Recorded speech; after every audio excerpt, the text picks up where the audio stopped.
Pinag-aaralan na ng Department of Finance ang mga dapat gawin sa mga smuggled na produkto na nakumpiska ng Bureau of Customs. Ayon sa BOC, nasa proseso na sila ng paglilipat ng may 4,000 metriko tonelada ng Thailand white refined sugar sa Agriculture Department. Humingi na rin ang BOC ng clearance sa Sugar Regulatory Administration para isubasta ang nakumpiskang sugar containers sa iba't ibang pantalan sa bansa.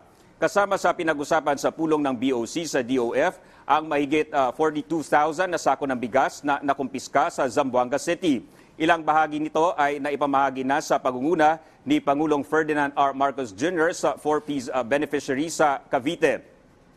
Ayon sa Customs, nagkaroon na sila ng mahigit 700 matagumpay na operasyon laban sa smuggling.